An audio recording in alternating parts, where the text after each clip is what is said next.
चलें जी, स्टार्ट करते हैं। बिस्मिल्लाहिर्रहमानिर्रहीम। आज हम लोगों ने यहाँ पे जो है ना वो लिपिड डिसऑर्डर्स को डिस्कस करना है।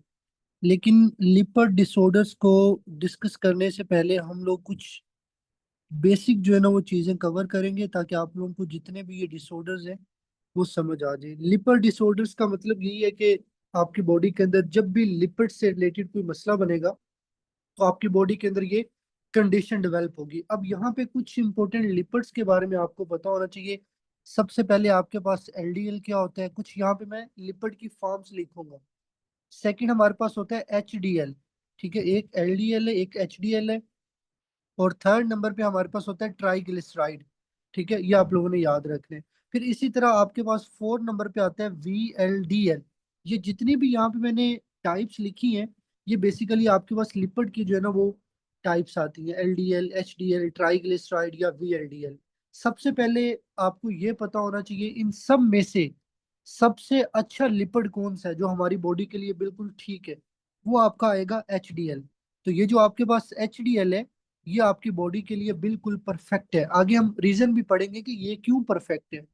बाकी जितने भी आपके पास ये लिपिड अगर बॉडी के अंदर ज्यादा होता है तो ओवर कंसंट्रेशन अगर इस चीज की होती है तो ये हमारी बॉडी के लिए क्या होगा, बैड होगा।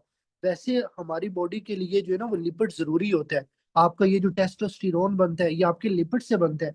बहुत सारे हार्मोन है जो कोलेस्ट्रॉल से बनते हैं। तो इसका ये मतलब नहीं है कि बॉडी के अंदर कोलेस्ट्रॉल बुरी बात है। कोलेस्ट्रॉल की कंसंट्रेशन के ऊपर डिपेंड करता है। अगर तो वो अपना एक लिमिट के अंदर है तो वो बिल्कुल ठीक है। अगर आपकी बॉडी के अंदर एलडीएल ज्यादा होता है, ट्राइग्लिसराइड ज्यादा होते हैं, वीएलडीएल ज्यादा होते हैं, और आपके पास जो एचडीएल कम हो जाता है तो ये बॉडी के लिए फिर एक बुरी चीज है।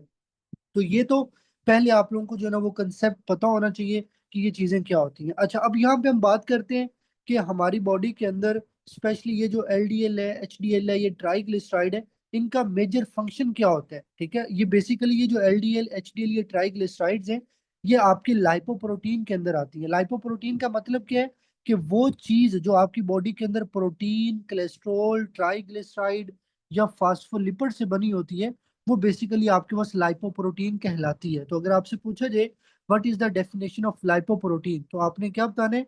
लाइपोप्रोटीन आपके पास ऐसी चीज है जो आपकी बॉडी के अंदर, उसमें क्या क्या चीजें होती हैं, प्रोटीन, कोलेस्ट्रॉल, ट्राइग्लिसराइड, फास्फोलिपिड्स, ये आपने याद रखने हैं। फिर इसी तरह अगर आपसे पूछा जाए कि जो एलडीएल है ये आपकी बॉडी के अंदर इसका मेजर फंक्शन क्या होता है एलडीएल का, तो आप लोगों ने क्या याद रखना है। फर्स्ट ऑफ ऑल एलडीएल क्या है, ये एक लो डेंसिटी लाइपोप्रोटीन है। ठीक है, ये आप लोगों को पहले पता होना चाहिए। फिर उसके बाद इसको बुरा क्यों कहा जाता है वो समझते हैं। लेट्स सपोज ये मेरे पास लीवर है और ये आपका जो है ना वो ब्लड वेसल है। ब्लड वेसल मतलब ये आप कह सकते हैं कि ये आपका ब्लड है।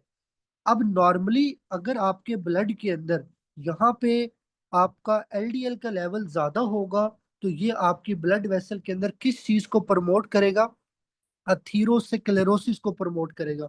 अथीरोस्क्लेरोसिस क्या होता है, ये बेसिकली कोलेस्ट्रॉल प्लाक्स होते हैं। तो अगर तो ये आपके ब्लड में ज्यादा होगा तो इसका मतलब है कि आपकी बॉडी के अंदर अथीरोस्क्लेरोसिस के चांसेस ज्यादा होंगे। ये आप लोगों ने इसमें जो है ना वो याद रखने हैं। अब ये जो एलडीएल होता है ना, इसका काम क्या होता है, इसका काम होता है आपका जो हेपेटिक कोलेस्ट्रॉल होता है। ठीक है, अगर आपसे एग्जाम के अंदर पूछा जाए कि जो आपका एलडीएल है या आपका जो बेसिकली ये वीएलडीएल और ट्राइग्लिसराइड ये किस चीज से बने होते हैं। एलडीएल के अंदर ज्यादातर आपका कोलेस्ट्रॉल आता है। ये आपने कंपोजिशन याद रखनी है। जो आपका ट्राइग्लिसराइड है, जो आपका वीएलडीएल है, ठीक है, इसके अंदर आपके पास जो है ना वो ज्यादातर जो आपकी बुक के अंदर टर्म यूज होती है काइलोमैक्रोन। ठीक है, काइलोमैक्रोन या जो आपका ये एलडीएल होता है, ठीक है, मतलब लिपिड कह सकते हैं आप। तो ट्राइग्लिसराइड और वीएलडीएल के अंदर ज्यादा किस चीज की कंसंट्रेशन होती है, काइलोमैक्रोन की।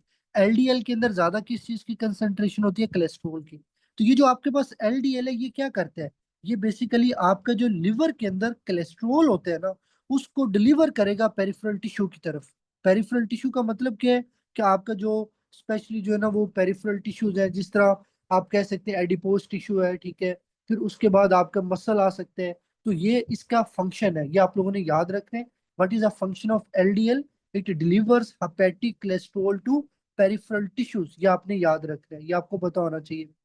फिर उसके बाद आपने याद रखना है कि ये जो आपका एलडीएल होता है, ठीक है, ये आपका कन्वर्ट हो सकता है आईडीएल के अंदर। आईडीएल के ये इंटरमीडिएट जो है ना वो डेंसिटी लाइपोप्रोटीन है। और ये एलडीएल से आईडीएल कैसे बनता है? एक एंजाइम होता है जिसको बोलते हैं हेपेटिक लाइपेज। हेपेटिक लाइपेज क्या करेगा बेसिकली? आपके पास ये जो एलडीएल है इसको मॉडिफाई करेगा और कन्वर्ट कर देगा आईडीएल के अंदर। ये आप लोगों ने याद रखना है। और ये फिर आपके लिवर या पेरिफेरल टिश्यू की तरफ जो है ना वो चला जाता है। अब लेट्स सपोज यहाँ पे एक और इम्पोर्टेंट कंसेप्ट है। ये हमारे जो पेरिफेरल टिश्यू के अंदर लिपिड होता है, एलडीएल होता है, ये लिवर के पास कैसे जाते हैं? क्योंकि यही से रिलेटेड आगे एक हमने डिजीज पढ़नी है। लिवर के ऊपर एलडीएल के रिसेप्टर होते हैं। लेट्स सपोज ये आपका लिवर है, यहाँ पे एलडीएल के रिसेप्टर है। ये रिसेप्टर क्या करेंगे? आपके ब्लड के अंदर जो एलडीएल है ना उसको कैच करेंगे। कैच करके उसको लिवर के पास भेजेंगे। लिवर उसको फिर क्या करेगा? एक तरह से मॉडिफाई करेगा या उसको डिफरेंट जो है ना वो चीजों के लिए यूटिलाइज करेगा, ताकि आपके ब्लड के अंदर एलडीएल का लेवल ज्यादा ना हो। अब आप लोग खुद सोचें कि अगर लिवर के ऊपर ये रिसेप्टर खराब हो जाए, अगर ये लिवर के ऊपर रिसेप्टर ना हो तो क्या होगा? आपके ब्लड से जो लिपिड है वो लिवर में नहीं जा सकता, तो ब्लड के अंदर लिपिड का लेवल ज्यादा हो जाएगा। उससे फिर आपके बॉडी के अंदर डिफरेंट जो है ना वो डिसऑर्डर्स आएंगे। तो ये आप लोगों ने थोड़ा सा इसके अंदर जो है ना वो याद रखने। अच्छा, अब यहाँ पे एक और फिजियोलॉजी से रिलेटेड क्वेश्चन है कि वो कौन सा प्रोसेस है जिसके थ्रू आप लोग या आपकी बॉडी के अंदर जो ब्लड के अंदर जो आपका लिपिड होता है उसको लिवर जो है ना वो पकड़ते हैं। फिजियोलॉजी के अंदर उसको हम लोग बोलते होते हैं एंडोसाइटोसिस। ठीक है, उसको बोलते हैं एंडोसाइटोसिस। एंडोसाइटोसिस का मतलब होता है जब आप एक चीज बाहर से अंदर लेके जाते हो। लेट्स सपोज ये आपका एक सेल है, ठीक है, जब और ये आप कह लो कि आपका जो आउटसाइड कोई भी एरिया है, अगर आप आउटसाइड से इनसाइड जाओगे तो इसको बोलते हैं एंडोसाइटोसिस। अगर आप सेल के अंदर से कोई चीज बाहर फेंकोगे इसको बोलते हैं एक्सोसाइटोसिस। तो आप लोग ब्लड से लिपिड को लिवर में लेके जा रहे हो, तो ये क्या होगा? ये एंडोसाइटोसिस होगा। अब ये एंडोसाइटोसिस किसकी मदद से हो रहा है? ये रिसेप्टर की मदद से हो रहा है। इसको बोलते हैं रिसेप्टर मीडिएटेड एंडोसाइटोसिस। ये आप लोगों ने जो है ना वो कंसेप्ट याद रखना है। तो एलडीएल के बारे में बस इतनी बातें पता होनी चाहिए। ये एक बुरा कोलेस्ट्रोल है, ये आपके हेपेटिक कोलेस्ट्रोल को डिलीवर करता है पेरिफेरल टिश्यूज की तरफ। एलडीएल से आईडीएल बनता है हेपेटिक लाइपेज की मदद से। फिर उसके बाद आपको पता होना चाहिए कि एलडीएल के लिए लिवर के ऊपर रिसेप्टर्स होते हैं, उन रिसेप्टर की मदद से ब्लड से एलडीएल को वापस लिवर में भेजा जाता है। ये आप लोगों को इतनी चीजें जो है ना वो पता होनी चाहिए। फिर उसके बाद नेक्स्ट हम लोग यहाँ पे थोड़ा सा पढ़ते हैं एचडीएल के बारे में। ठीक है, एचडीएल क्या होता है? हाई डेंसिटी लाइपोप्रोटीन होते हैं। ये बेसिकली आप लोगों ने याद रखना है कि ये ऑपोजिट काम करता है एलडीएल के। एलडीएल का काम क्या था? बेसिकली आपके कोलेस्ट्रॉल को लिवर से पकड़ के भेजना ब्लड की तरफ या पेरिफेरल टिश्यूज की तरफ। पेरिफेरल टिश्यूज की तरफ। अब ये जो एचडीएल है ये क्या करेगा? ये बेसिकली पेरिफेरल टिश्यू से लिपिड को पकड़ेगा और लिवर की तरफ भेजेगा। तो ये तो अच्छी चीज है ना कि एक आपकी बॉडी के अंदर पेरिफेरल टिश्यूज के अंदर लिपिड को कम किया जा रहा है ताकि वहां पे अकोमुलेशन ना हो। ठीक है, क्योंकि अगर लिपिड अकोमुलेट होगा तो इससे बहुत सारी डिजीजेस प्रोड्यूस होती हैं जो आगे हम लोग पढ़ेंगे डिसऑर्डर्स के अंदर। तो ये जो एचडीएल है ये क्या करता है? ये बेसिकली कोलेस्ट्रॉल की ट्रांसपोर्ट करते हैं from peripheral tissue to liver. ये आपने प्लीज इसके अंदर जो है ना वो याद रखना है। ये बहुत ही एक इम्पोर्टेंट जो है ना वो आपका बेसिक कंसेप्ट है, ये आप लोगों को पता होना चाहिए। फिर उसके बाद आपसे अगर एग्जाम में पूछा जाए कि ये एचडीएल बनता कहाँ से, ये आपके लिवर से बनता है और आपके इंटेस्टाइन से बनते हैं। ये आप लोगों ने याद रखना है। तो लिवर और इंटेस्टाइन के अंदर इसकी क्या होती है? सिंथेसिस होती है। ये आप लोगों को पता होना चाहिए। अच्छा, उसके बाद एक और इम्पोर्टेंट पॉइंट है, ये जो अल्कोहल होती है, अल्कोहल आपके एचडीएल के लेवल को थोड़ा ज्यादा करती है। अब इसका ये मतलब नहीं है कि आपने शराब पीना शुरू कर देनी है, ठीक है, क्योंकि वो एचडीएल को ज्यादा करती है चलो जी अल्कोहल पीते हैं। अल्कोहल के इसके अलावा बड़े नुकसान है। ठीक है, अल्कोहल आपकी बॉडी के अंदर जो है ना वो फैटी एसिड को भी ज्यादा करती है। आप लोगों ने पढ़ा हुआ है स्टीएटोसिस, हेपेटिक स्टीएटोसिस कराती है, लिवर के अंदर फैट की कमुलेशन कराती है। तो बस इतना आप लोगों ने याद रखना है कि अल्कोहल एचडीएल के सिंथेसिस को ज्यादा करती है। लेकिन इसका ये हरगिज मतलब नहीं होगा कि आप लोग ड्रिंकिंग शुरू कर दें, लो जी हमारी बॉडी में एचडीएल ज्यादा हो रहा है। ठीक है, एचडीएल ज्यादा तो हो रहा है लेकिन उसके साथ ये और भी बड़े जो है ना वो डिसऑर्डर्स क्रिएट करती है। जब आप लोग अल्कोहल का मेटाबॉलिज्म पढ़ेंगे तो वहां पे इंशाल्लाह ये सारी चीजें हम डिस्कस करेंगे। जस्ट आप लोगों ने यहाँ पे लिपर डिसऑर्डर से रेलिवेंट ये चीज याद रखनी है। तो ये आपका था एचडीएल। उसके बाद आपका आता है वीएलडीएल। ठीक है, वीएलडीएल के बारे में आपने सिंपल यही याद रखना है कि ये जो वीएलडीएल है ये आपके जो लिवर के ट्राइग्लिसराइड्स होते हैं, लिवर के जो ट्राइग्लिसराइड्स हैं उसको डिलीवर करेगा पेरिफेरल टिश्यूज की तरफ। तो एलडीएल क्या करते हैं, कोलेस्ट्रॉल को डिलीवर करेगा। एचडीएल इसके ऑपोजिट काम करते हैं। जो वीएलडीएल है ये आपके ट्राइग्लिसराइड्स को डिलीवर करेगा। ये आपने इसके अंदर जो है ना वो याद रखना, और ये भी आपके लिवर से बनते हैं। ठीक है, अगर एग्जाम में पूछा भी जाए कि from where the VLDL is secreted, तो ये आपके लिवर से बनता है, ये आपको पता होना चाहिए। उसके बाद आईडीएल के बारे में मैंने आपको बता दिया है कि आपका जो आईडीएल है ये किससे बनेगा। ये बेसिकली आपकी बॉडी के अंदर जो एलडीएल होता है उससे ही बन जाते हैं। और बाज बुक्स के अंदर उन्होंने लिखा हुआ है कि ये जो आईडीएल है ये आपके वीएलडीएल से भी बनते हैं।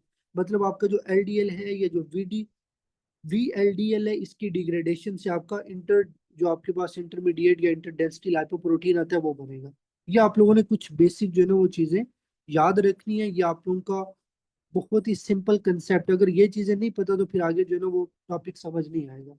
तो ये बेसिकली आपके कुछ जो है ना वो इम्पोर्टेंट पॉइंट्स थे जो आप लोगों ने याद रखने। अब हम स्टार्ट करते हैं जो हमारा आज का इम्पोर्टेंट टॉपिक है, लिपर डिसऑर्डर्स का। ठीक है, अच्छा, अब लिपर डिसऑर्डर्स को स्टार्ट करने से पहले यहाँ पे एक चीज मैं क्लियर करना चाहता हूँ कि हमारे पास जो लिपर डिसऑर्डर्स होते हैं ना, ये दो तरह के होते हैं। ये चीज आपकी बुक में तो नहीं लिखी हुई, लेकिन आप लोगों ने वहां पे नोट करनी है कि जो आपके पास लिपर डिसऑर्डर्स है ना, ये दो तरह के होते हैं। ठीक है, एक आपके पास टाइप होती है अक्वायर्ड, ठीक है, और सेकंड हमारे पास टाइप होती है इनहेरिटेड। ठीक है, ये दो टाइप्स के जो ना वो लिपर डिसऑर्डर्स होते हैं। What is the difference between acquired and inherited? तो देखिए, एक सिंपल चीज है, अगर एक बंदे की बॉडी में ऐसी बीमारी है जो उसको बाय बर्थ है, ठीक है, उसको बोलते हैं इनहेरिटेड। लेकिन एक बंदा वो पैदा नॉर्मल हुआ है, उसको कोई बीमारी नहीं थी, लेकिन बाद में जाके उसको कोई इश्यू बना, लेट्स सपोज उसने उसको डायबिटीज है, उसने कोई ड्रग ली है, उस ड्रग की वजह से उसको जो है ना वो हाइपर लिपिडीमिया हो गया, या उसके ब्लड के अंदर लिपिड का लेवल ज्यादा हो गया, तो वो चीज क्या होगी, अक्वायर्ड होगी। तो जो अक्वायर्ड होते हैं ना, ये आपको जो है ना वो इनहेरिटेड नहीं होगा। ये आपने पॉइंट याद रखने कि ये इनहेरिटेड नहीं होता, ये बेसिकली अक्वायर्ड है। ये आपकी लेटर इन लाइफ आपने इसको जो है ना वो अक्वायर्ड की है। उसकी रीजन डायबिटीज हो सकती है, हाइपोथायराइडिज्म हो सकता है, या फिर आपके पास ड्रग्स हो सकती है। तो तीन causes as a good student आपको पता होनी चाहिए। एक आपके पास डायबिटीज मेलाइटिस है, एक आपका हाइपोथायराइडिज्म है, ठीक है, हाइपोथायराइडिज्म, और थर्ड नंबर पे आपके पास आती है ड्रग्स। ठीक है, ड्रग्स के अंदर अगर पूछे जाए कौन सी ड्रग है, तो एक एग्जांपल दे दें, थायजाइड डाईयूरेटिक्स, या फिर उसके बाद ओसीपी। ठीक है, ये ड्रग्स आप लोगों ने याद रखनी है।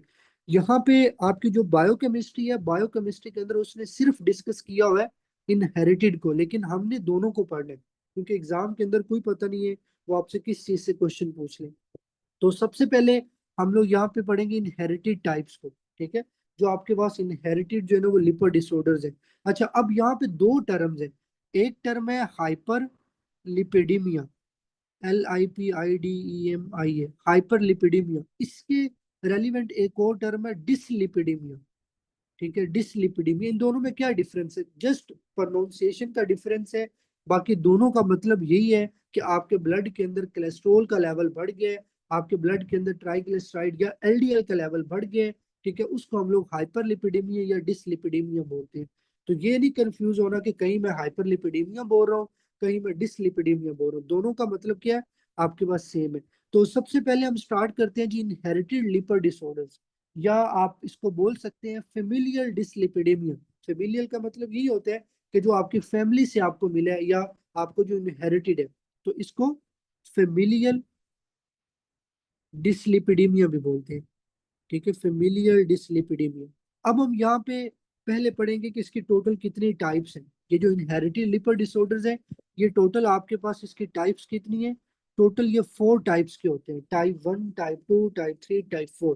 ठीक है, तो टाइप 1, उसके बाद आपके पास आएगा टाइप 2, और उसके बाद आएगा आपके पास टाइप 3, और नेक्स्ट आपके पास आएगा टाइप 4। ये बेसिकली चार जो है ना वो इनहेरिटेड लिपर डिसऑर्डर्स है जो हम लोगों ने डिस्कस करने हैं। सबसे पहले हम स्टार्ट करेंगे टाइप 1 से। ठीक है, अब जो चीज मैं आप लोगों को यहाँ पे बताऊंगा समझाऊंगा, काइंडली उसको आप लोगों ने जेहन में रखना है।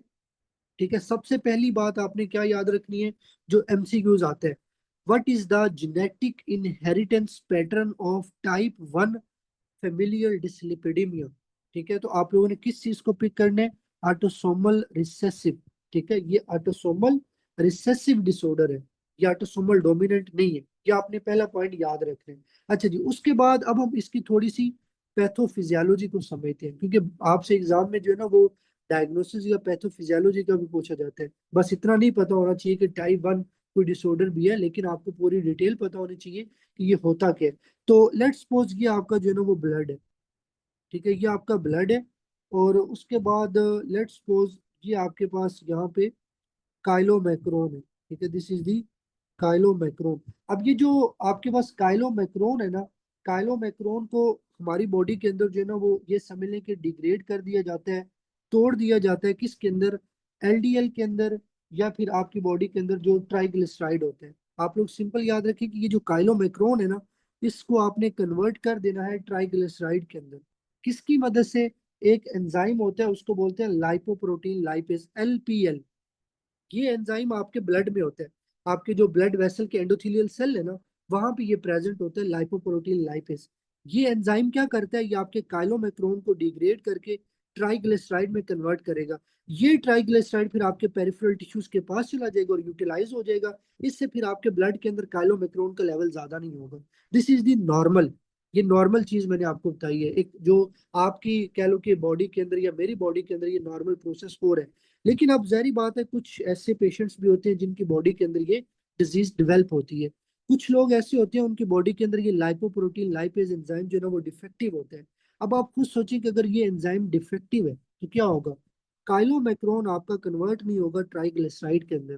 तो इसका मतलब ये हुआ कि फिर आपके ब्लड के अंदर जो काइलोमैक्रोन है इसका लेवल तो ज्यादा हो जाएगा। तो टाइप 1 जो आपका डिसऑर्डर है, टाइप 1 डिसऑर्डर के अंदर क्या होता है, पर्सन के ब्लड के अंदर आपको किस चीज का लेवल ज्यादा मिलेगा, काइलोमैक्रोन का लेवल ज्यादा मिलेगा। तो इसीलिए टाइप 1 डिसऑर्डर को बोलते होते हैं हाइपर काइलो माइक्रोनीमिया। ठीक है, हाइपर काइलो माइक्रोनीमिया। हाइपर का मतलब है ज्यादा, काइलो माइक्रोनीमिया का मतलब है कि आपके ब्लड के अंदर काइलोमैक्रोन का लेवल ज्यादा होगा। अब वो आपको मैंने बता दिया वो ज्यादा क्यों होगा, वो बेसिकली लाइपोप्रोटीन लाइपेज एंजाइम की डेफिशिएंसी की वजह से होगा, या फिर एक और प्रोटीन है उसको बोलते हैं एपोसी2 प्रोटीन। ठीक है, तो लाइपोप्रोटीन लाइपेज या एपोसी2 प्रोटीन, इसकी डेफिशिएंसी की वजह से फिर आपकी बॉडी के अंदर जो है ना वो स्पेशली ये काइलोमैक्रोन का लेवल जो है ना वो बढ़ जाएगा। अब देखिए एक और चीज आप लोगों ने याद रखनी है, मैंने आपको पीछे भी बताया कि जो काइलोमैक्रोन है इसके अंदर मेजर क्या चीज होती है। ठीक है, काइलोमैक्रोन आपका जो है ना वो ट्राइग्लिसराइड का कंपोनेंट होता है, ये आपने याद रखना है। या आप कह सकते हो कि इसके अंदर कोलेस्ट्रॉल का लेवल बढ़ जाएगा। तो ये जितने भी आप लोग डिसऑर्डर्स पढ़ेंगे इन सब के अंदर ट्राइग्लिसराइड का लेवल बढ़ेगा, एलडीएल का लेवल बढ़ेगा, ठीक है, उसके बाद कोलेस्ट्रॉल का लेवल बढ़ेगा। तो वहां पे ये नहीं कंफ्यूज हो जाना कि यार एक में तो एलडीएल लिखे है दूसरे में कोलेस्ट्रॉल लिखे है। तो ये आप लोगों ने ये वहां पे अपने आप को नहीं कंफ्यूज करना। अब ये जो कोलेस्ट्रॉल का लेवल ज्यादा हो रहा है ये फिर क्या करेगा, ये आपकी बॉडी को डैमेज करेगा। ये कोलेस्ट्रॉल फिर आपके टिश्यूज के अंदर जाके अकोमोलेट होगा। अब अगर ये कोलेस्ट्रॉल लेट्स सपोज या ये जो काइलोमैक्रोन है या ये जो ट्राइग्लिसराइड है, अगर ट्राइग्लिसराइड का लेवल ग्रेटर देन 1000 हो जाता है, ठीक है, तो ये जाके आपकी पेंक्रियाज को डैमेज कर सकते हैं, पर्सन को पेंक्रियाटाइटिस होगा। ठीक है, अगर ये कोलेस्ट्रॉल आपके लिवर में जाके डिपॉजिट होते हैं तो आपके लिवर का साइज बढ़ जाएगा, स्प्लीन का साइज बढ़ जाएगा, हेपेटोमगैली स्प्लीनोमगैली हो सकती है, ये आपने याद रखने। फिर उसके बाद अगर ये लिपिड आपकी स्किन में जाके बैठ जाते हैं, स्किन में डिपॉजिट होते हैं, उसको बोलते हैं जेंथोमा। जेंथोमा क्या है, जब आपके कोलेस्ट्रॉल प्लाक आपकी स्किन में जाके डिपॉजिट हो जाते हैं, ठीक है, येलो येलो जो है ना वो आपको वहां पे प्लाक नजर आएंगे, उसको बोलते हैं जेंथोमास। ठीक है, तो इसकी वजह से फिर आपको क्या होगा, वहां पे जो है ना वो खारिश हो सकती है, प्रोरिटिक उसको बोलते हैं, या वहां पे आपकी स्किन थोड़ी थोड़ी पीलिंग हो जाएगी, तो हो सकता है वहां पे स्किन थोड़ी उतर जाए। ठीक है, अरप्शन हो सकती है। तो अरप्शन, प्रोरिटिक, ये सारी टर्म्स आपको पता होनी चाहिए, ये आप लोगों ने याद रखने। फिर उसके बाद एक बहुत ही इंपॉर्टेंट चीज आप लोगों ने याद रखनी है कि आपकी बॉडी के अंदर अगर कोलेस्ट्रॉल का लेवल ज्यादा होता है तो भाई ये अथीरोस्क्लेरोटिक जो है ना वो प्लाक्स बनाएगा। अब आप खुद सोचें कि अगर एथेरोस्क्लेरोटिक प्लाक बनेंगे तो क्या होगा, आपकी बॉडी के अंदर जब कोलेस्ट्रॉल प्लाक बनेगा, ये एक ब्लड वेसल है, अगर इस ब्लड वेसल के अंदर यहाँ पे कोलेस्ट्रॉल प्लाक बन गया, अब ये ब्लड वेसल लेट्स सपोज आपके ब्रेन को जा रही है, तो जब यहाँ पे कोलेस्ट्रॉल प्लाक बनेगा तो आपकी ब्लड वेसल नैरो हो जाएगी, ब्रेन को ब्लड नहीं जाएगा, कम जाएगा। ठीक है, तो उससे फिर आपको ट्रांजिट इस्केमिक अटैक, ठीक है, या फिर आपको स्ट्रोक हो सकता है।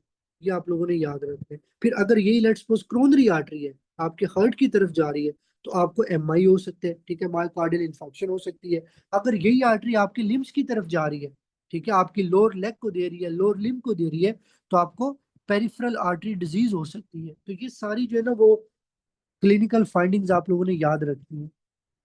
उसके बाद नेक्स्ट ये आपका था फर्स्ट डिसऑर्डर। तो यहाँ पे मैं इंपॉर्टेंट पॉइंट रिपीट कर देता हूँ।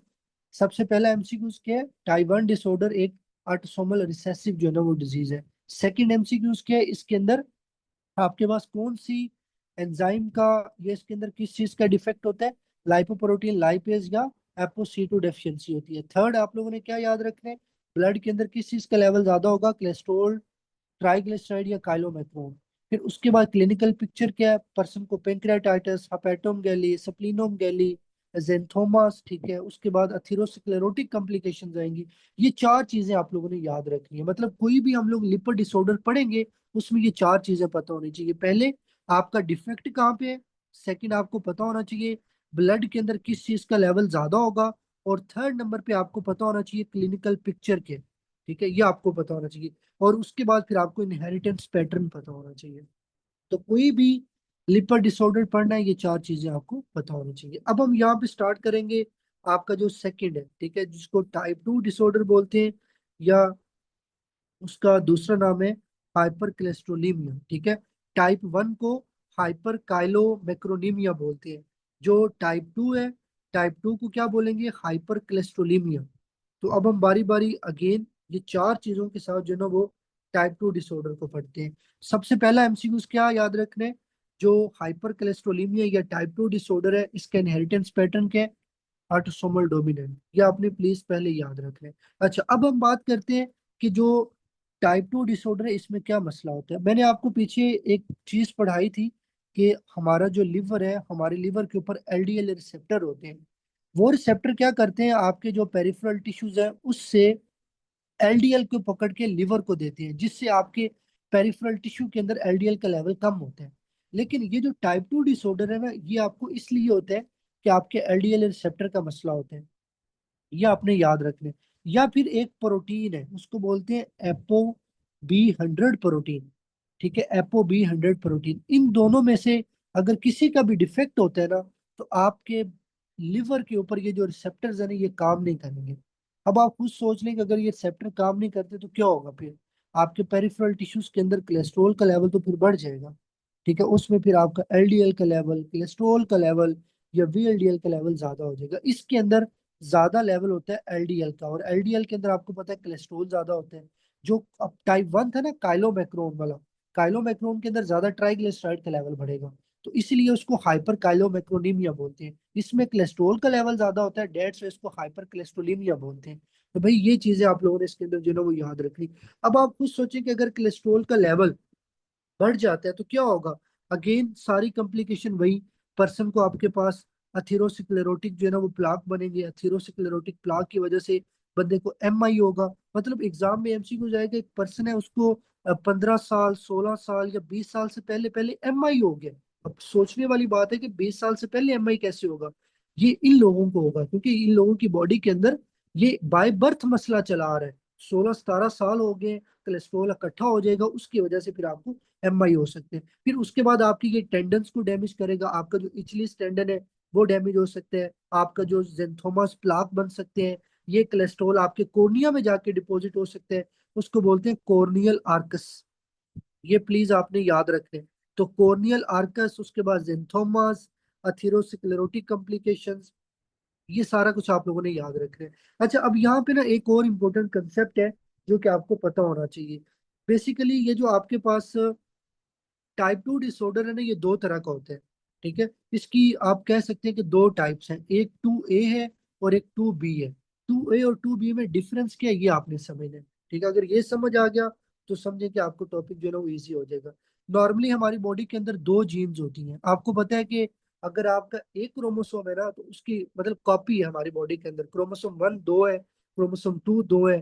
तो अब जाहिर बात है हर क्रोमोसोम के ऊपर एक एक कॉपी है। अब ये जो आपके पास 2 जीन्स है, मैं कहता हूँ जी मेरे पास क्रोमोसोम 1 है, ठीक है, क्रोमोसोम 1 की दो कॉपीज, एक आपकी मदर की तरफ से आ रही है और एक आपके फादर की तरफ से आ रही है। अगर आपकी एक कॉपी के अंदर मसला है तो इसको बोलते हैं हिट्रोजाइगस। हिट्रोजाइगस का मतलब क्या है कि एक ठीक है, एक में मसला है। अच्छा, अगर आपकी दोनों कॉपीज में मसला है तो उसको बोलते हैं होमोजाइगस। तो होमोजाइगस और हेट्रोजाइगस की आपको पता होना चाहिए what is the difference between these two terms. तो अब आपने याद क्या रखना है कि ये जो आपके पास हेट्रोजाइगस है ना, अब आप ये समझ लें कि अगर हेट्रोजाइगस के अंदर एक चीज खराब है, दूसरी ठीक है, तो बंदे की बॉडी के अंदर फिर भी कंडीशन थोड़ी स्टेबल होगी। ठीक है, उसकी बॉडी के अंदर ज्यादा कोलेस्ट्रॉल जमा नहीं होगा, क्योंकि एक चीज ठीक है एक खराब है, तो जितनी खराब है उतना ही कमुलेट होगा। लेकिन जो होमोजाइगस है, होमोजाइगस में तो दोनों चीजें खराब है, तो इसका मतलब है इसके अंदर कोलेस्ट्रॉल का लेवल ज्यादा होगा। इसके अंदर अप्रोक्सीमेटली आपका 700-800 से ऊपर चला जाता है। जो आपकी हिट्रोजाइगस है, हिट्रोजाइगस ज्यादा कॉमन होती है। इसके अंदर एक डिफेक्ट होता है जीन का, ये समझ सकते हैं। और इसके अंदर कोलेस्ट्रॉल का लेवल इतना ज्यादा नहीं बढ़ता, यूजली आपका 300-400 तक जो है ना वो जाता है। ये आप लोगों ने याद रखना है। तो भाई ये टर्म्स भी अगर बुक्स में कहीं लिखी है तो एटलीस्ट आपको इसका कंसेप्ट क्लियर होना चाहिए। अच्छा जी, उसके बाद नेक्स्ट हमारे पास आता है टाइप 3। ठीक है, अब अगेन टाइप 3 का दूसरा नाम क्या है, इसको बोलते हैं डिस बीटा लाइपोप्रोटीनीमिया। ठीक है, डिस बीटा लाइपोप्रोटीनीमिया। अब अगेन आप लोगों ने पहला एमसीक्यूज क्या याद रखना है कि जो टाइप 3 है ये एक ऑटोसोमल रिसेसिव डिसऑर्डर है। ठीक है, ऑटोसोमल रिसेसिव डिसऑर्डर है। फिर उसके बाद सेकंड एमसीक्यूज क्या याद रखने हैं, टाइप 3 के अंदर किस चीज का डिफेक्ट होता है, ये आपको पता होना चाहिए, एपो ई प्रोटीन। ठीक है, एपो ई प्रोटीन, ये आप लोगों ने प्लीज याद रखने हैं। अब एपो ई प्रोटीन का अगर मसला बनेगा तो क्या होगा। नॉर्मली ये जो एपो ई प्रोटीन है इसने क्या करना है, आपके काइलोमैक्रोन, आपके वीएलडीएल, आपके ट्राइग्लिसराइड को ट्रांसपोर्ट करना है। एपो ई प्रोटीन, क्योंकि ये लाइपोप्रोटीन है और लाइपोप्रोटीन का काम होता है लिपिड को ट्रांसपोर्ट करना। तो अगर एपो ई प्रोटीन डिफेक्टिव होगा तो उसकी वजह से आपका जो काइलोमैक्रोन, वीएलडीएल, ट्राइग्लिसराइड, ये ट्रांसपोर्ट नहीं होंगे, ये फिर आपके अकोमुलेट हो जाएंगे। तो जब आपकी बॉडी के अंदर ये बेसिकली एपो ई प्रोटीन के डिफेक्ट की वजह से काइलोमैक्रोन, ट्राइग्लिसराइड या वीएलडीएल अकोमुलेट होगा, तो उससे अगेन फिर क्या होगा, आपको थीरोस्क्लेरोटिक प्लाक बनेंगे। ठीक है, ये आपने याद रखने। उसके बाद आपकी स्किन के ऊपर जेंथोमास होंगे, उसको बोलते हैं पामर जेंथोमा। आपकी पाम के ऊपर जो है ना वो कोलेस्ट्रॉल प्लाक बन जाएंगे। ये आपने याद रखने। तो ये सारी जो है ना वो चीजें आपको इसके अंदर पता होनी चाहिए। तो ये आपका था टाइप 3 डिसऑर्डर। उसके बाद आपका आता है टाइप 4। ठीक है, अब अगेन टाइप 4 सबसे पहला पॉइंट, ये ऑटोसोमल डोमिनेंट है। तो टाइप 2 डोमिनेंट है, ऑटोसोमल डोमिनेंट, और टाइप 4 ऑटोसोमल डोमिनेंट है। बाकी दोनों ऑटोसोमल रिसेसिव है। ये जो टाइप 4 है इसका दूसरा नाम है हाइपर ट्राइग्लिसरीमिया। मतलब ये कि इसके अंदर ट्राइग्लिसराइड के लेवल ज्यादा होते हैं। ठीक है, अब वो क्यों होता है वो समझना बहुत इंपॉर्टेंट है। ठीक है, ये सबसे पहले आपने याद रखना है कि ये हर बंदे में ऐसा नहीं होता। हमारा जो लिवर है ना उसकी कह लो कि एक एबिलिटी है, उसने एक कंसंट्रेशन के अंदर वीएलडीएल बनाना है, एक लिमिट के अंदर, लिमिट से ज्यादा नहीं बनाएगा। लेकिन कुछ लोग ऐसे होते हैं उनकी बॉडी के अंदर जो लिवर होते हैं ना वो ओवर प्रोडक्शन कर देता है वीएलडीएल की।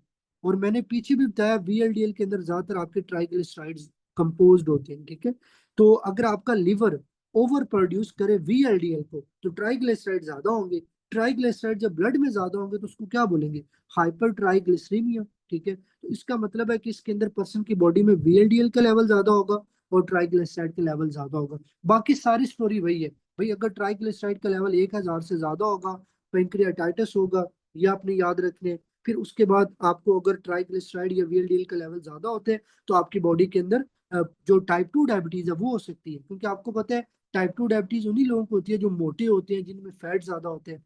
तो ये आप लोगों को इसके अंदर जो है ना वो पता होना चाहिए। तो ये बेसिकली आपके पास थे इनहेरिटेड डिसऑर्डर। अब हम इसको बायोकेमिस्ट्री की बुक से पढ़ते हैं ताकि हमें पता चले कि हमने क्या चीज पढ़ी है और बुक के ऊपर कुछ चीज डिफरेंट तो नहीं लिखी है।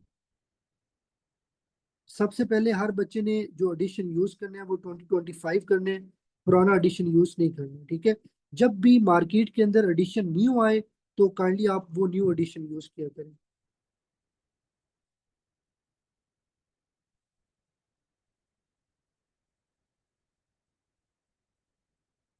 अच्छा जी, तो ये हमारा जो है ना वो बेसिकली आज का टॉपिक था। ठीक है, यहाँ पे लिखा भी हुआ है फेमिलियल डिसलिपिडीमिया। ठीक है, फेमिलियल डिसलिपिडीमिया को आप लोग हाइपर लिपिडीमिया भी बोल सकते हैं। ये आप लोगों ने याद रखने।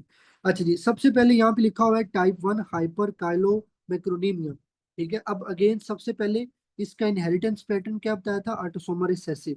अच्छा जी, पैथोजेनेसिस मतलब पैथोफिजियोलॉजी क्या है, इसके अंदर लाइपोप्रोटीन लाइपेज की डेफिशिएंसी होती है या एपोसी2 की डेफिशिएंसी होती है। और मैंने आपको पीछे भी बताया है कि नॉर्मली ये जो लाइपोप्रोटीन लाइपेज है या जो एपोसी2 है ना, इसका काम होता है काइलोमैक्रोन को ट्रांसपोर्ट करना या इसको बेसिकली डिग्रेड कर देना किसके अंदर, आपके ट्राइग्लिसराइड के अंदर। तो जब ये लाइपोप्रोटीन लाइपेज नहीं होगा तो आपकी बॉडी के अंदर काइलोमैक्रोन से ज्यादातर ये ट्राइग्लिसराइड के अंदर नहीं जाएगा, तो काइलोमैक्रोन बॉडी में ज्यादा हो जाएंगे, जिसको हाइपर काइलोमैक्रोनीमिया बोलेंगे। ब्लड के अंदर आपको काइलोमैक्रोन का, ट्राइग्लिसराइड का और कोलेस्ट्रॉल का लेवल ज्यादा मिलेगा। कॉम्प्लिकेशन क्या है, पैंक्रेटाइटिस हो सकता है, हेपेटोस्प्लीनोमेगाली है, अरप्टिव या प्रोरिटिक जेंथोमास है। ठीक है, रिस्क ऑफ एथेरोस्क्लेरोटिक बढ़ जाएगा, उसमें लिखा हुआ है। अच्छा, अब यहाँ पे एक और पॉइंट आपने याद रखने, जो आपके पास स्पेशली ये जो अथेरोस्क्लेरोसिस होती है ना, ये ज्यादातर होती है एलडीएल के ज्यादा होने से। मैं एज कंपेयर टू बता रहा हूँ काइलोमैक्रोन या आप कह सकते हैं कि ट्राइग्लिसराइड, अगर एलडीएल का लेवल ज्यादा है ना तो ये अथेरोस्क्लेरोटिक के चांसेस को ज्यादा करेगा एज कंपेयर टू अगर आपकी बॉडी में ये काइलोमैक्रोन या ट्राइग्लिसराइड बनते हैं। अच्छा जी, उसके बाद सेकंड आपका यहाँ पे आता है हाइपर कोलेस्ट्रोलिमिया। ये एक ऑटोसोमल डोमिनेंट डिसऑर्डर है। इसके अंदर आपके एलडीएल रिसेप्टर एब्सेंट होते हैं या डिफेक्टिव होते हैं, या इसके अंदर एपो बी 100 जो है ना वो डिफेक्टिव होती है। अच्छा जी, इसकी दो टाइप्स हैं, टाइप 2 ए टाइप 2 बी। टाइप 2 ए के अंदर एलडीएल कोलेस्ट्रॉल बढ़ता है, टाइप 2 बी के अंदर एलडीएल कोलेस्ट्रॉल या बीएलडी। अब ये आपके एग्जाम में बिल्कुल नहीं पूछा जाएगा आपसे कि टाइप 1 टाइप 2 में डिफरेंस क्या है, किस चीज का लेवल ज्यादा होगा। आपको सीधा सा क्वेश्चन आएगा कि एक पेशेंट है, ठीक है, उसकी एज 15 साल है, उसको एमआई है, उसकी फैमिली हिस्ट्री में एमआई है, बताओ कौन सा डिसऑर्डर है, तो वो हाइपर कोलेस्ट्रोलीमिया होगा। जो आपका एनआरई का एग्जाम होता है ना वो बहुत ही स्ट्रेट फॉरवर्ड होते हैं। स्ट्रेट फॉरवर्ड का अब इतना भी मतलब नहीं है कि वो बुक से सब कुछ उठा के आपको दे देंगे। मतलब ये कि वो आपको क्वेश्चन इस तरह का देंगे कि आपकी वो फर्स्ट एड की लाइन आपको लगेगी कि यार ये फर्स्ट एड में इस तरह लिखा हुआ है। तो जिस तरह मैंने आपको बताया कि इसके ज्यादातर क्वेश्चन जो है ना वो 20-25 साल से पहले बंदे को एमआई का अटैक होगा, ट्रांजिट इस्केमिक अटैक है, स्ट्रोक है, ये इस तरह की कॉम्प्लिकेशन के साथ आएगा। अच्छा, हेट्रोजाइगोट उसने बताया हुआ है जिसमें कोलेस्ट्रॉल का लेवल 300 होता है, ये रेयर हो मतलब ये ज्यादा होता है, ये ज्यादा टाइप कॉमन है। होमोजाइगस वेरी रेयर है, इसमें कोलेस्ट्रॉल का लेवल 700 से ज्यादा होता है। फिर उसके बाद आपका एक्सेलरेटेड अथेरोस्क्लेरोटिक के चांसेस ज्यादा होंगे, 20 साल की उम्र से पहले एमआई होगा। टेंडन या एचली जेंथोमास बनेंगे। ठीक है, मतलब आपके जो टेंडन है, स्पेशली आपका जो पाँव के अंदर आता है, ठीक है, जिसको एचलीस टेंडन बोलते हैं, तो वहां पे कोलेस्ट्रॉल प्लाक कमुलेट हो जाएंगे। फिर उसके बाद कॉर्नियल आर्कस है, ये आप लोगों ने याद रखना है। उसके बाद नेक्स्ट आपका थर्ड आता है डिस बीटा लाइपोप्रोटीनेमिया। ये ऑटोसोमल रिसेसिव है, इसमें एपो ई प्रोटीन डिफेक्टिव होती है, इसमें काइलोमैक्रोन वीएलडीएल या ट्राइग्लिसराइड का लेवल ज्यादा होगा। अच्छा जी, इसमें एथेरोस्क्लेरोसिस के चांसेस ज्यादा होंगे प्री मेच्योर। उसके बाद ये आपका ट्यूबो अरप्टिव या पॉमर्जेथोमास है। अगेन बस सिंपल याद रखो कि कोलेस्ट्रॉल के ज्यादा होने से आपकी स्किन के ऊपर, ठीक है, आपके पाम्स के ऊपर कोलेस्ट्रॉल के प्लाक बन जाएंगे, ठीक है, जिसको जेंथोमास बोलते हैं। और ये आपको येलो दिखाई देंगे, इनका कलर जो होता है वो येलो होता है। उसके बाद हाइपर ट्राइग्लिसरीमिया या ऑटोसोमल डोमिनेंट है, इसमें आपका लिवर वीएलडीएल ज्यादा बनाते हैं, ब्लड में आपको वीएलडीएल ट्राइग्लिसराइड का लेवल ज्यादा मिलेगा। इसमें ट्राइग्लिसराइड का लेवल जब 1000 से ज्यादा होगा तो पेंक्रेटाइटिस हो सकते हैं। फिर उसके बाद डायबिटीज हो सकती है इंसुलिन रेजिस्टेंस की वजह से। तो ये सारी स्टोरी आपको लेक्चर के अंदर भी पढ़ाई है। ठीक है, आज हम लोगों ने ये समझे कि इतना पार्ट जो है ना वो कवर किया है। बाकी कल इंशाल्लाह आपके जो लिपिड से रिलेटेड दूसरी चीजें आती हैं उनको डिस्कस करेंगे। तो जो लेक्चर के बाद आप लोगों को चीज पढ़ाई जाए वो आप लोगों ने फर्स्ट एड से लाजमी करनी है, क्योंकि अगर आपने फर्स्ट एड से नहीं की तो इसका मतलब है कि आपको वो चीज समझ नहीं आएगी। क्योंकि आपने एग्जाम के लिए कौन सी बुक्स को तैयार करने, ये स्पेशली आपके फर्स्ट एड बुक की आती है, ठीक है, स्टेप 2 सीख के आता है।